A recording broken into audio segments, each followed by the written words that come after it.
Hello, ladies and gentlemen. My name is Deb Uber, the Education Coordinator for the Embryo Adoption Awareness Center. We are excited to have you all here tonight. This evening, we are pleased to bring you the webinar entitled Creating a Lifebook, Telling Your Child's Unique Story. Let's start out tonight with a bit of housekeeping. During the presentation, all participants will be in a listen-only mode. There will be a question and answer session at the end of the presentation using the questions you submit through the Q&A feature. You may submit your questions at any time during the session, and we will answer as many possible at the end of the presentation. To ask a question, simply click on the Q&A panel in the lower right-hand portion of the screen. Type your question into the dialog box and click the Send button. If you happen to be in the full screen view, you can click on the question mark icon in the toolbar in the lower right-hand corner of the screen. This will open the Q&A panel on your screen only. When you submit your question, it will be visible to all of the panelists, but not visible to other attendees. We expect the presentation to last approximately 45 minutes with 15 minutes for Q&A. We will be distributing a copy of today's presentation and a comprehensive list of answers to all the questions submitted today during the webinar. If you are experiencing any technical difficulties during the presentation, please contact WebEx Technical Support at 866-229-3239. And just as a reminder, the presentation will be recorded tonight. Our presenters tonight are Megan Fabian, Rhonda Anderson, and Katherine Stanley. They recently joined us for a great webinar about creating a family profile, and we are happy to have them back. Ms. Megan Fabian was the director of the Snowflake's Embryo Adoption Program at Nightlight Christian Adoptions for 7 years. She left her position to become a new mom and pursue her master's degree in social work. She's very passionate about adoption, and particularly in embryo adoption, so she was thrilled to be a part of this webinar. Then we have Rhonda Anderson. Rhonda is the founder of Our Memories for Life, a Heritage Makers brand. She is Senior Vice Chairman Marketing Director at Youngevity and co-founder of Creative Memories. Rhonda's tradition of creating family photo albums sparked the birth of Creative Memories, a company that's committed to helping people celebrate and preserve photos and stories. In February 2014, Rhonda partnered with Heritage Makers and their parent company, Youngevity, where she developed a line of traditional scrapbooking products called Our Memories for Life. Rhonda has been married for 35 years to Mac, and together they have 4 grown children, 2 biological sons and 2 adopted daughters from India. Mac and Rhonda also have 8 grandchildren, which is awesome. And then our third presenter, Katherine Stanley, is Senior Executive Marketing Director of Youngevity and Heritage Makers, as well as a former Creative Memories Director.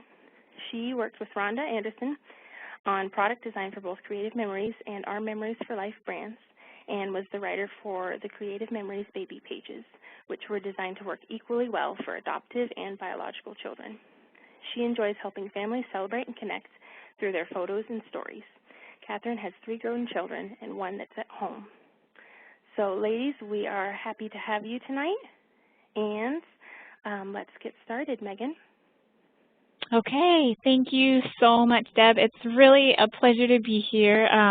I just looked at our list of attendees, and I want to say hello to several clients that I see are on that I worked with in Snowflakes before I moved on to do other things. So I'm so glad you're here, and everybody. I am especially excited about doing this webinar on Lifebooks, and I decided to share a little bit about why I'm so excited.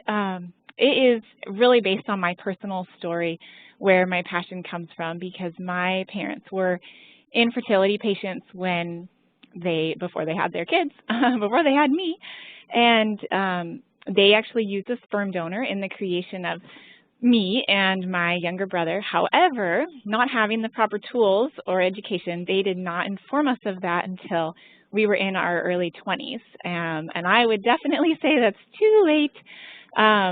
There was definitely some hurt feelings about why the secrets, never any hurt feelings about why not dad's sperm. But I always knew the infertility story, but I never knew that piece. So I'm very passionate about equipping parents to tell their children the truth about their beginnings from an early age. I just think it's such a beautiful story. Everybody who's been on this journey has this desire to be parents, and that is a treasure to give to your children. So we are hoping to give you the words to convey that treasure to them.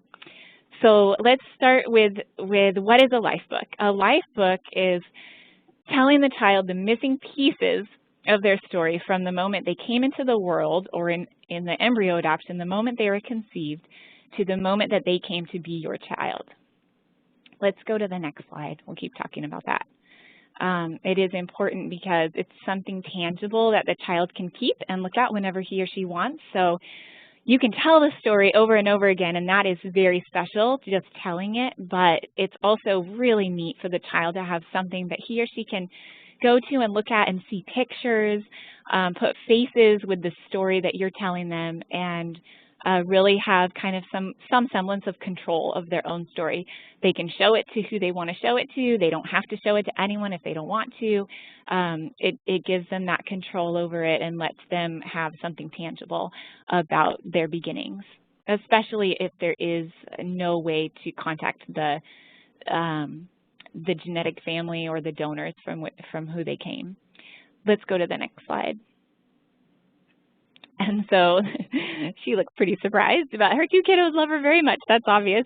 The life book is a really easy way for you to talk about adoption. So it helps bring up the story maybe more naturally than it would if you just were going to bring it up in conversation. So if you create this life book and have it on the shelf with the child's other books, sometimes, well, I often recommend making two copies, one that's kind of your keepsake copy and the other one that can go on the shelf that maybe can get a little bruised and beat up along the years while you guys are reading over it and looking at it, but that there always will be another copy that is, looks really nice, so that in case this one, the other one does get too damaged or whatever, that you can go back to the nice looking one. But it gives parents a way to read the story and share it and bring up adoption topics without having to bring up a maybe uncomfortable conversation. So it leads the story naturally. Let's go to the next slide. And it makes it okay to bring up adoption. So if you're reading this story with your child, your life book plus having other books on your shelf that are related to adoption, then your child knows that this topic is okay to talk about and that they don't need to be concerned when they have questions whether or not you're going to be open to those questions or how you're going to receive those questions. And this creates security for the child, knowing what happened to him before living with you. Also, just the knowledge of having a book to go to and knowing that this book is available, knowing that the topic of adoption is safe, gives kids a lot of confidence and security. And I know that for adoptive families, sometimes it's a sensitive issue for the parents, and that I would say for sure if you're struggling to bring up the topic with your child, or you don't know the words to say, that's more a reflection of your inner struggle, and that's okay. That's very natural. But maybe creating the book will even put some peace in your heart about that, and then being able to have that safe place in your heart, in your home, for your child to talk about adoption and bring it up whenever he or she feels the need to. That's important, and it makes for a security in the child's heart. Let's go to the next slide. Okay, so life books are important for all types of adoptions and alternative family building. And again, this is really based on my personal experience of my parents using the sperm donor, but not really understanding the importance of sharing that with us from an early age. So foster adoption, domestic adoption, international, embryo, and then egg sperm donor or surrogacy. All of them have a similarity in that the child was cared for, loved, somewhat raised maybe by people not related to him or her. So they're connected to these people in a very special way, and they deserve to know who those people are. Let's go to the next slide. So the child has a right to know about the important people in her life whom she is connected to, if the husband and wife did not conceive the child together. And that meaning that, if there are genetic people or people who are genetically related to the child that are not the husband and wife, that are not raising the child needs to know that. It's important, and not just for medical reasons, but just for the child's peace and security moving forward through life. I think that in some way they might have a sense that there is something like that, even though they've never been told if they're older. And just telling the truth, I would rest on the part in the Bible that says the truth sets you free.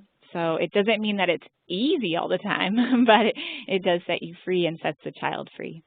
Let's go to the next slide. So how to create an embryo adoption life book. So embryo adoption is different than the other forms of adoption, obviously, because this child is going to be born to you, but not conceived of your genes, so of your genetics. So the story is of the moment the child was conceived, when the sperm and egg came together, until he or she was born to you. So that might be several years of the embryo's life, maybe conceived in, I remember when I wrote the Lifebook's pages for parents, like an outline of them, I would say, you want to write when the child was conceived, so maybe like 2000, when were they adopted? Okay, 2005, and when were they born? In 2007. Well, that's important for that little one to know. Their life didn't start in 2007 when they were born. It really started several years earlier with a different family. Let's look at the next slide. So important things to include. You want to include the genetic egg source and sperm source. And this, in some cases, is the genetic mother or father, as they can be called, the people who did IVF together and then placed embryos for adoption. Or it could include one or the other and then an egg donor or a sperm donor, which might have been an anonymous person. It might have been a sister or a brother or other relative of the genetic mother or father, and then any genetic siblings. Let's go to the next slide. Okay, other things important to include. This is kind of the social history behind it, why you chose this genetic family or these embryos. And that's a special piece. I know when my parents told us about the sperm donor, I said, well, how did you pick? I want to know the profile. My mom said, well, we didn't pick. We didn't have anything to pick. And I was just appalled because by that time I knew about sperm donors and egg donors, and I thought for sure they had picked something, but nope, that wasn't the way it went for them. So I think that just knowing why them and not another family or not another set of embryos, that's so special to the child. And then why that family chose you. What did they see in you that made them decide this is the family to adopt our embryos? And then you want to include the day of the transfer, just things like, was it a long drive? Did you get up early in the morning? Tell the story. It's such a special story and such a big day in your life and in your child's life. You want to tell the story.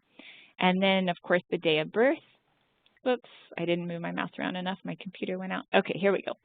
And then the closing. In closing, I encourage parents to do some kind of thankful reflection on genetic families' choices and the journey that brought your son or daughter to you. So that's something about, how grateful you are that this genetic family chose embryo adoption instead of the other alternatives they could have chosen. Even embryo donation through a clinic would have been something anonymous, but instead it's embryo adoption, and they got to pick you, and you have some semblance of contact, or knowledge of each other. It's very special, and it's wonderful to put in there that you're honoring their genetic family in some sort of way there. Let's go to the next slide. Other ideas. So I kind of think of this as bonus material that I would love to see every parent put in, but if you're one of those people that you can't get it done unless it's pretty simple, you can skip this part. But I like putting this in for the kiddo. Any embryos created at the same time, which I call embryo siblings, even if they weren't born, because I think that's another special part of that child's life. the names of the original clinic where the IVF was done originally, and the doctor and embryologist, because those were significant people to the child. That's the one thing my mom could tell us about our story, is she knew the doctor that did all her fertility treatments and his name and where he worked, so that was helpful. And then your IVF clinic and doctor and embryologist, because those were important people in your part of the journey. And then the day of the pregnancy test results. You would, I think a lot of parents maybe share that with their child. At least I share it with my daughter, but it's important because this was a really special day for you. And that was a story that I grew up with a lot. I heard a lot about the day my mom finally realized that she was finally pregnant. Let's go to the next slide.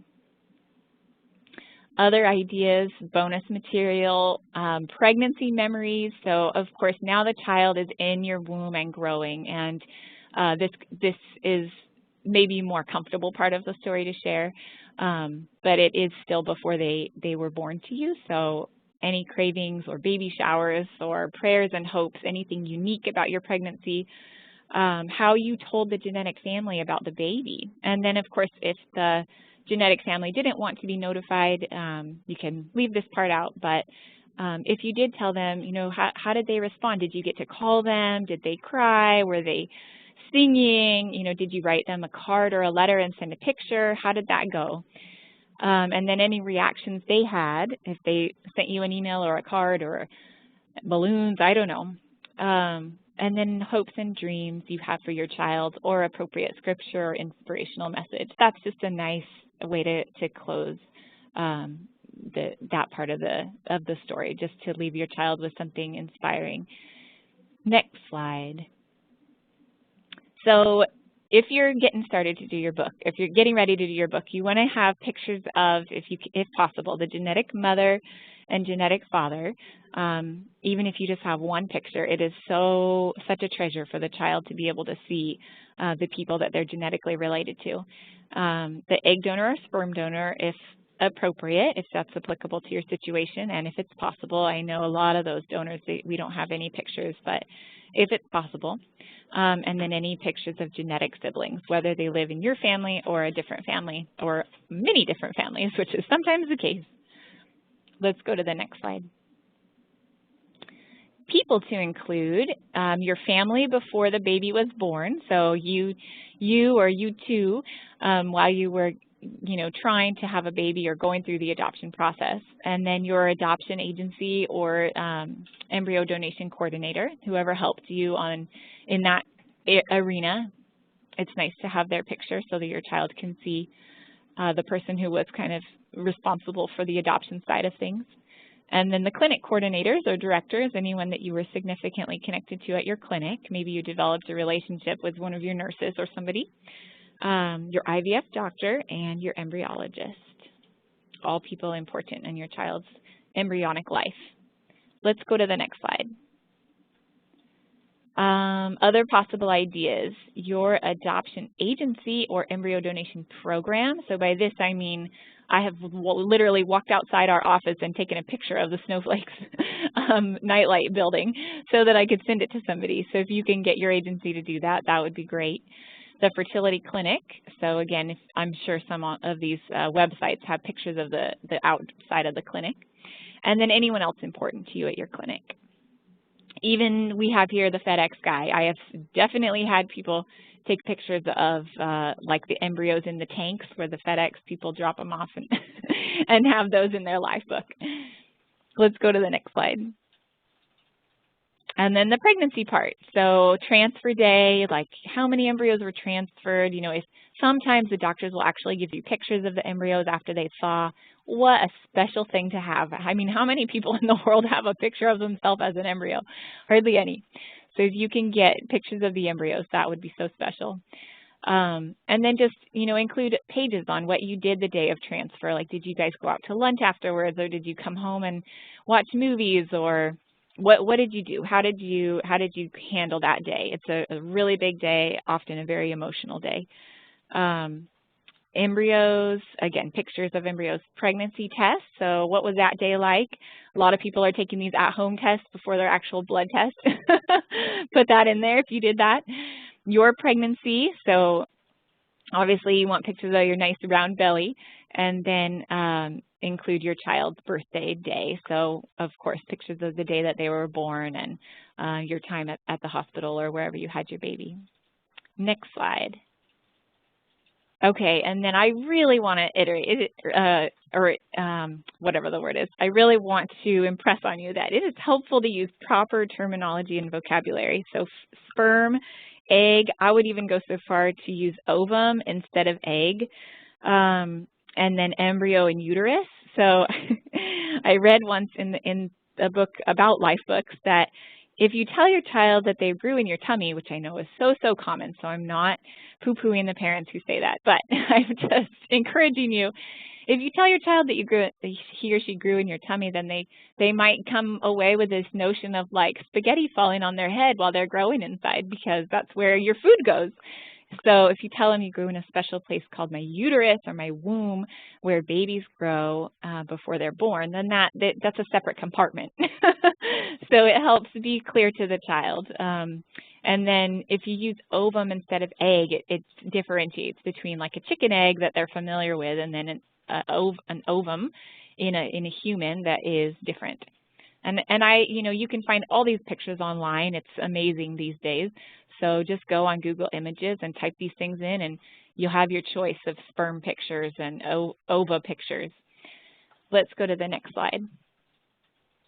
And then your use of faith. I know a lot of families, faith is important to them, and if it is relevant to your story, I would really encourage you to include it. Sometimes it can kind of smooth the transition of, why did they choose you or why did we choose them? And sometimes the simple answer is that you prayed and you felt God speak to you that this was the one, or, you were following God's lead for your life. And if faith is important to you and something you want to pass on to your child, I mean, what a better way to give them the example of following in your faith than to include it as part of their life book. So that's special.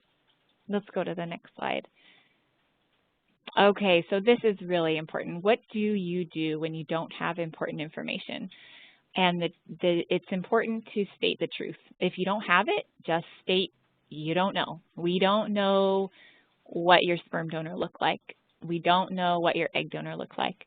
We don't know how many other embryos were created at the same time as you. We don't know. So that it's not like a secret, like something that can't be discussed.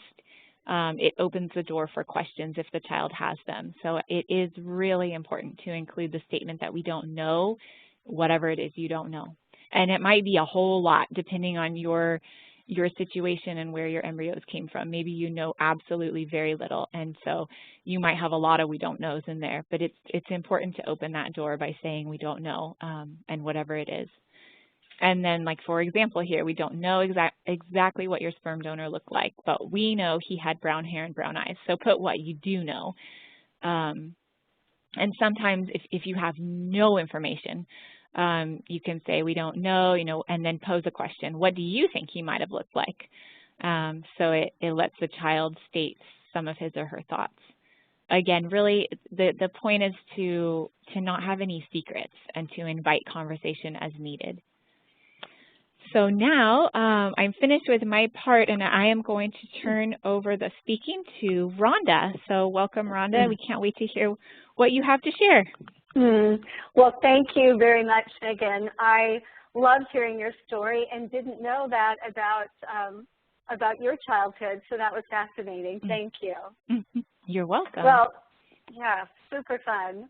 Well, on the screen now, you're seeing the first page of the photo album that I created for our second adopted daughter, Julia Coel. And as mentioned in my bio information by Deb, my husband and I have 2 biological sons and then 2 adopted daughters from India. Both the babies from India came when they were 3 months old. The first one weighed only 5 pounds, 1 ounce when she arrived home. Our second baby, Julia, weighed 10 pounds when she came home. And so our situation is a bit different than the embryo adoption, but yet there are some elements that are very, very similar. In our situation, we knew nothing about the baby's birth parents at all. All we knew was that the babies were abandoned in a back alley behind a nursing home where the mothers got a black market supply of Pitocin and who didn't do their delivery. And oftentimes the babies were born to young girls, ages 13 to 14, who had traded their bodies for food. But nobody knew anything because the Mission of Hope found these babies in a back alley and brought them into their mission. And so all they could tell us is where they found, what alleyway, basically, that our baby was found in. And so that took away, you know, a lot of information that we could have shared, but now couldn't because we didn't know, as Megan said. So this album that you're seeing here, many, many years ago, Katherine Stanley, who will be speaking here soon, and I designed, and Katherine did the majority of the work, and in fact, the little poem down there was Katherine's poem. But these baby pages were created specifically, as mentioned, for adoption and biological children. And so this first page is, hey, this is a story about me. And I love that about these pages and encourage you, when you make your life book, to really make sure that it's clear. This is a story about this child. Everybody loves to be a star, and to let that child know, I'm a star of this photo album, that's awesome. And then Art goes on to say, and the people who love me. So let's go on to the next slide.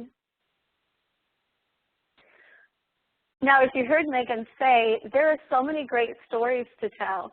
And on the left side of this page, we didn't have a picture of an embryo, but we had a referral picture, and that's the little black and white photo you see here.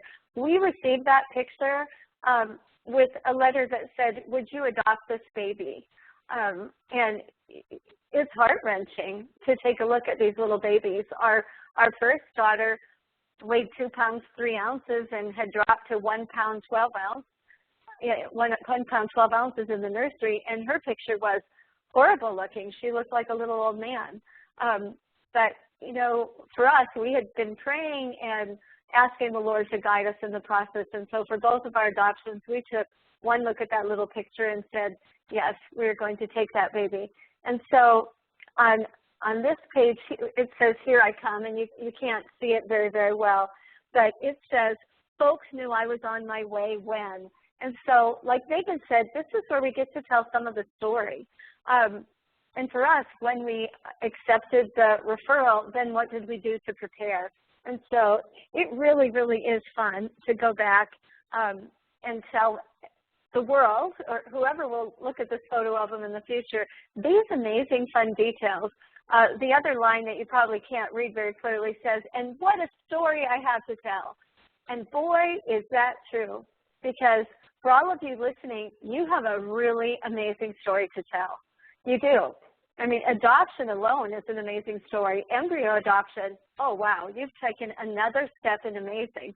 I think our adoptions from India was amazing. So it is a fabulous story to tell, and I really want to challenge you not to scrimp on the details. I have spent most of my adult life, nearly 30 years, trying to inspire people to journal, to tell their story. And if there was ever a time to really take that advice, it is now for your children.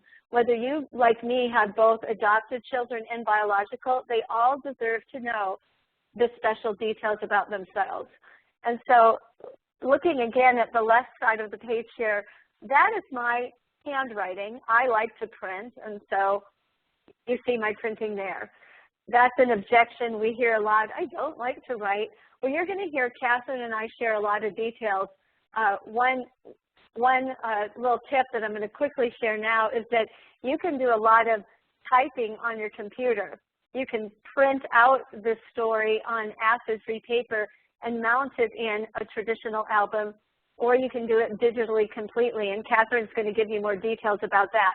But if there's any of you sitting there sweating bullets because you think, I don't want any child to ever see my handwriting, don't worry, there are alternatives. And the second thing I want to encourage you is handwriting is an important part of history. It really is. So a child will learn to really appreciate your own handwriting. So I really want you to get past that. And then a third final tip about handwriting is you can actually go online now and have your handwriting converted into a computer font. I did that, and all I have to do is look on my computer instead of Arial or New Times Roman. There it says Rhonda, and I can just click on that, and then everything I type is a very neat version of my handwriting. And so that's a fun alternative too, especially, again, since we're encouraging you to journal, journal, journal, tell the story. We want to make it as simple as possible. And Katherine and I would be delighted to help any of you with further questions as you go through this process to help you get over some of those common obstacles to getting this book done. Now, I want to draw your attention to the right-hand page. Now, keep in mind, if you can see the date, this was made in 1987. This girl is going to turn 28 years old this year. And so it might look kind of corny and to you, all those little stickers, and I've cut out a card there. And you know what? That's okay. The good news about making a life book for your child is you can do it however you want. The scrapbooking police never came along and looked at my page and went, well, that card looks kind of ugly, and I don't know if I like where you put those stickers. And did you do enough writing or too much? No, no, no. No one is going to critique your life book. It is going to be precious to that child, whether you decorated it or whether it was super streamlined. It doesn't matter. All that matters is that you made this book and that you told the story. Okay, let's go on to the next slide. This double page spread here shows the exact arrival moment. Sometimes there will be a camera in the delivery room, and I have some of those pictures coming up too from granddaughters that were born. But here we invited 50 friends and relatives to the airport, and both of our girls arrived in little wicker baskets. They were both identical. The handles looked a little different was all. But you can see the baby laying in a basket. We lift out this baby, and voila, we are instant parents. And some of the special people in our lives, and you heard Megan talk about whether it was, you know, some of the nurses, doctors, you know, infertility people. Down in the left-hand corner on the bottom, you can see Norma Nellick. She was the lady who flew our baby to us, our daughter Julia, part of the way. And we don't know who grabbed that basket that started out with 2 babies in a basket before one baby, our daughter, came home to us. But Norma Nellick, we have exchanged Christmas cards with her since 1987. They really are special people in your life. And they really do, as Megan said, deserve to be written about. And it's so fun to have her photo of the exact moment that she handed our child to us. And then you can see grandparents, our older daughter in the bottom picture saying hi to the new sister. It's so fun. And then all the stats. I arrived on Thursday, July 23rd. That's an important day that we celebrate. Just like a birthday, we celebrate the arrival day because that was the first day that she came home to us. And then all the details there under Here I Am. And it's so fun because not only has Julia, for 28 years, looked at this photo album over and over and over again, there was no doubt that she knew she was adopted. Here's the pictures. I came on an airplane in a wicker basket, and obviously she looks very different from the brothers who are biological. And so I agree wholeheartedly, don't keep secrets. And like I said, Julia has looked at this book hundreds of times in 28 years. But what really warms my heart is that Julia now has 3 daughters. And her oldest daughter, Layla, is 7 years old. And when Layla comes over, one of the first things that Layla wants to do, even though Julia left home with 7 completed photo albums, Layla loves to look at photo albums with me of her mother. It's just so precious. And Julia's girls are biological girls. They were not adopted. But to see her mother's story in the photo album is so precious to her. It's really gratifying to me to know that the work that I did for all 4 of our children to have these photo albums has been appreciated now for the next generation as well. Okay, let's go on to the next slide. Now again, don't glaze over when you see all the writing, but my parents is the heading on that left page.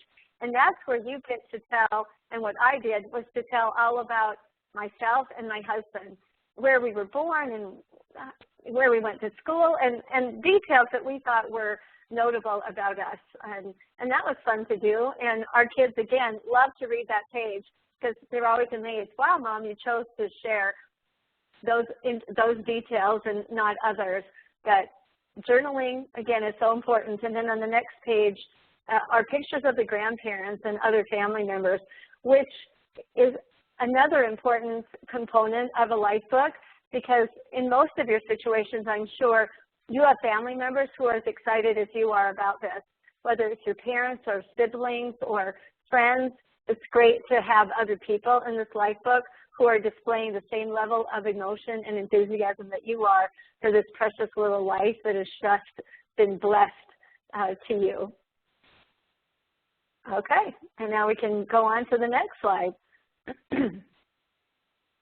Now, as I mentioned, not only is there a traditional way, and when I say traditional, excuse me, I mean real paper, real pens, you're touching real printed photos. That's a traditional album, and the photos that we've just gone through represent that. But hey, 28 years ago, we did not have the option that we do today, and that's digital photo albums. And so Katherine is now going to take you through a couple of options that you have with digital photo books. And so, Katherine, take it away. Thank you so much, Rhonda. And thank you for your stories. We can feel your passion. And so now that everyone is very inspired, yes, you've got different options. The Scrapbook, the digital photo book, and then also page prints, which you can see pictured there on the left.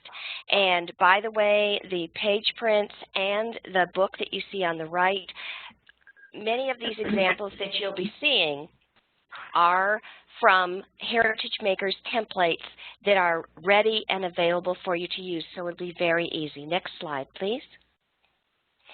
The Scrapbook. This traditional, versatile classic has now been updated and refreshed. And so you can see this look is a little bit different from the books back in the day. But you know, just like a hairdo, every generation has a particular look. And this is a wonderful way to hands-on create a book for your child. You can include memorabilia along with your printed photos, and as Rhonda said very, very eloquently and with great meaning, your written words, which are very important. And the nice thing is here, and you can see it in this picture, that you have available to you a variety of designer pages and with colors and patterns. And Rhonda said some very nice things about me and you know what I did with those baby pages back in the day. But this is all from a line that Rhonda has recently created. Her brand of scrapbooking products are Memories for Life, and so that's what you're looking at right here. And those are all available to you through Heritage Makers, so you can go and take a look and just see, and there's something for everyone, a style that you can identify with. Next slide, please. And here, a wonderful example of a digital photo book, and in fact, here we have that baby girl Julia growing up. And maybe Rhonda will want to make a comment about this. Yes, I'll just jump in. So Julia, the baby, who I just said is now grown up, Nora Coel is her second daughter, born January 2012. And you can see a picture of her husband and their older daughter, Layla, and now Nora. And so Julia is an avid album maker, and I am so proud of her. She loved having the Lifebook photo albums that she grew up with, and so she's made personal albums for each of her girls. And this happens to be, like Katherine said, this is a digital book. So these pictures were not printed. They were just still on my computer. They were brought into Heritage Makers, into a program that's already all set up to receive photos, and voila, in a short period of time, you can create a book. And you can type the journaling, and whether, like I said, you can use your personal fonts or you can use the fonts that are provided. But nonetheless, it's a fun, easy way to make a book. And the one thing about digital is that once you've made this Lifebook, you can make multiple copies of it. So you can make a copy for you. You can have a copy for the child. You can have a copy for your mother and your mother-in-law. Or, you know, lots of people can have copies when it's digital, which is a real blessing that comes with digital. So, and I'll just quickly say, on the right-hand page, besides my husband and me and Julia, our older adopted daughter, Janetta, is on the right-hand page on the lower left, holding her new little niece. So it's always fun to see kids when they grow up. And so I hope it's interesting to you too. Okay, Katherine, back to you. Let's go on then to the next slide. And here we've got Ada Pearl. And this is, you know, an example of beautiful artwork, ready-made theme templates. You can put many photos from all your devices into your digital book. And as Rhonda said, you know, printing multiple copies and actually in more than one size. So it's very flexible, very adaptable, many choices. And Rhonda, I'm sure you want to say something about beautiful Ada Pearl. Right. This happens to be another of my granddaughters, one of my son's little girls. But once again, avid album makers because of how easy it is.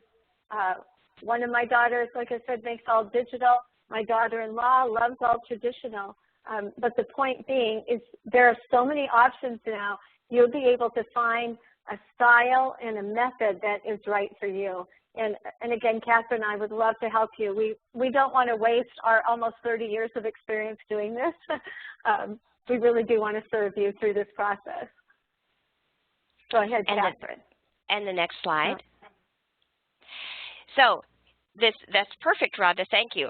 Would you like some help with your child's Lifebook? We can help you in a number of ways, and one being these two covers that you see right here. These are for some templates that are in development right now. This book I call Wonderful Me, and it is an embryo adoption template. And so since I have met the wonderful folks over there with the Snowflake program, I've been working on these templates, and they include your page titles and journal prompts that relate specifically to embryo adoption. Right now, of course, over in Heritage Makers, there are adoption templates for perhaps like with Rhonda, international adoption and various other adoption templates, but this one will be specifically designed for embryo adoption, and it is customizable. So anything that's in there, you can change things, move them around. In fact, if you want to get started even before this is ready, which is perhaps about a month out, you can go right over there, and we've created a list of some of these titles and prompts so that you could take that list and go ahead in and choose whatever artwork you like and just get started. And who knows, your version may be even better than what we're working on right now. So I encourage you to go ahead and do that if you are ready to go. But if you feel that maybe you're hesitating and you don't know where to start, there are real live people like Rhonda, like myself, who are happy to help you, because this is what we do. This is what we've done, and we love doing this because we believe that each of these babies is such a blessing, and any way that we can be of service to, you know, help you get started with just a little direction, or as far as even hands-on creating the book with your guidance, that is available to you. And there's some contact information down at the bottom of this slide. Jot that down. We will try and connect you with someone who is in your area or that can help you with your specific need. So just know that if you'd like a little bit of help, there are people who are very happy to help you. Next slide. And here we are with page prints. Now this is an interesting hybrid option. Because it is a digital print. It's very convenient because you create as you go. That gives you lots of flexibility. So if creating a whole book before you hit the button to publish seems intimidating, just know you can do a page at a time. These can then be put in a scrapbook album. You can slide them in the sleeve, or another way that I've seen this done very nicely is putting that page print in a frame, and then you can switch that frame out, whether it's every month or perhaps for a relative. It would be a gift that's switched out every year. It's a very good way to share with others that ongoing sampling of photos as your baby grows. So if you just want to dip your toe in the water, try making some page prints, because it will give you the practice. You'll have that printed, beautiful page print, and then you'll have the courage to continue on with the rest of your books. So, next slide. Some more ideas. Now, this book that you see, actually this is a little book about a gal named Laurel May. And Laurel May came earlier than she was supposed to. And so her parents set up a Facebook page for her, and every day they would put in the updates because, of course, the family, the friends, the people at church, everyone wanted to know how she was doing. And Laurel's grandmother took all of the posts. She copied and pasted the words and the photos and put them in this beautiful digital book, and then was able to make copies for mom and dad, for grandparents, for other relatives, even for some friends. And that's one more idea of how you can share, because many people do. They'll put things on a blog or on Facebook, and they'll write down things that are very, very important, and then that's going to be all kind of lost in a long trail far away. And this is a way that you can save that and capture it. Another cute idea here is creating a calendar. And this is a lovely thing as a gift, and it also works great where you can jot down daily developments, things that occur, happenings related to your child, as far as they're on their way, or we're getting ready, or here they are, and now they're growing. So all of these ways are very good that you can tell your child's story, that when they are ready to see it, when they want to look at it, there it will be. Next slide, please. Tips. Okay, obviously you're going to begin as soon as you're able, and then here we have with Ada arriving.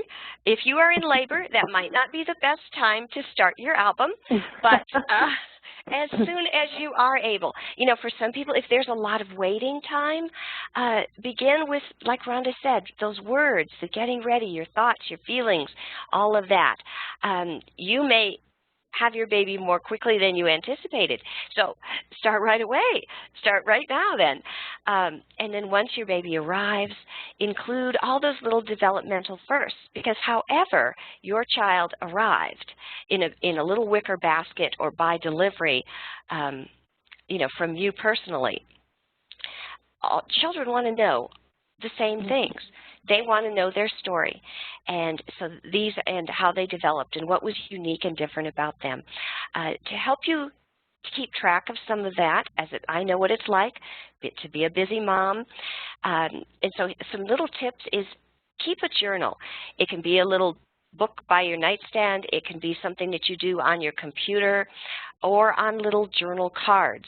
And along with the scrapbook pages and all of that, there are coordinated journal cards that are very pretty, and each day or each week or whenever you want, you can grab a card, write down the meaningful moments from that day, and then just put it away. And then when you're ready to bring it all together with the photos, that is done, because those words are the things that you will forget the most.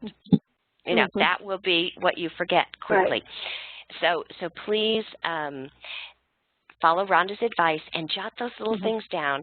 And then for memorabilia and other little keepsake treasures, have a file or a box, and you'll keep it all organized. And then when you are ready to make it all come together in a beautiful book, you'll have everything that you need. Any other comment, Rhonda? Yeah, I just want to make a fast comment about this page, Ada Arrives.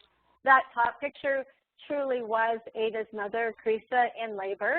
And while it may seem a little odd to have the camera in the labor room, everybody loves, everybody in the family, even the mother doing all the hard work there, loves having these pictures. And this page is very simple and streamlined.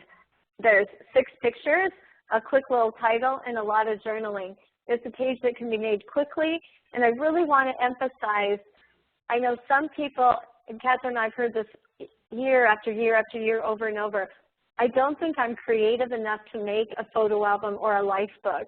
And I commend you for being on this call to hear the tips about doing it.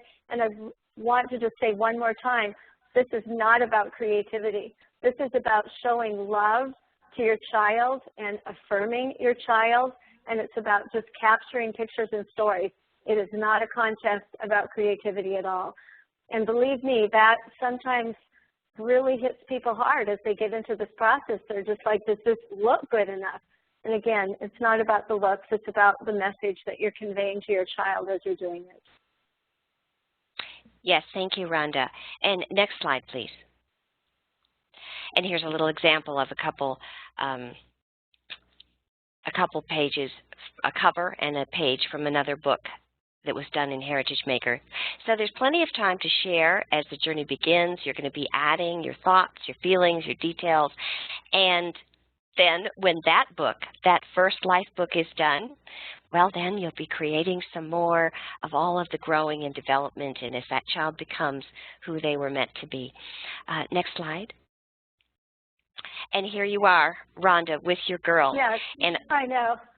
So go ahead, sorry. And I know you've got some you've got some inspiring testimony from the girls themselves about the impact that their life books had on them.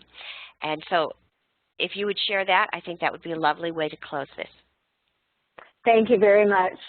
Well, on the left is a picture of the girls when they were small, like 4 and 2 years old, looking at their photo album. And then on the right is the girls today. And one of the things that has really touched me as a parent, and I've talked to you a little bit about Layla, the granddaughter, coming over, but one day, Janetta and Julia were sitting down at the house looking at photo albums, and both of them looked up and said, Mom, thank you.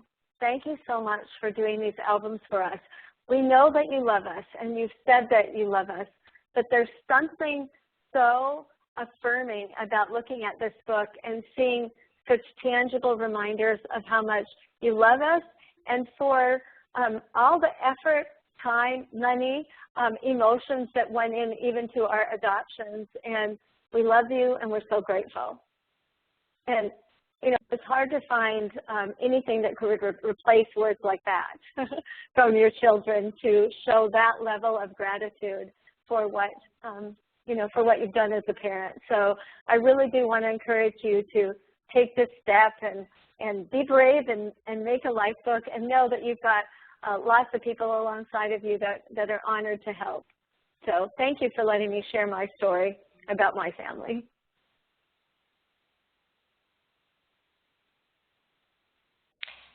And here's one more beautiful example.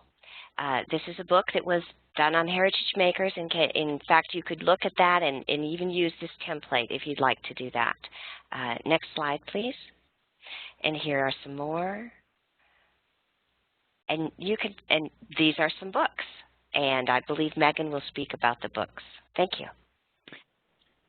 Yeah. Oh, thank you guys both for the great examples and stories that go with the Lifebook pages. It really is awesome and neat to have so many options of doing these. And I made a book for my daughter, even though she's my biological child. She has a book about from the end of my pregnancy until the day that we brought her home, just detailing her birth and everything. And the online digital format was very helpful for me because having a tiny baby, you don't have a lot of time to be doing albums, and I wanted to get it done because I was afraid if I didn't do it then I wouldn't get it done.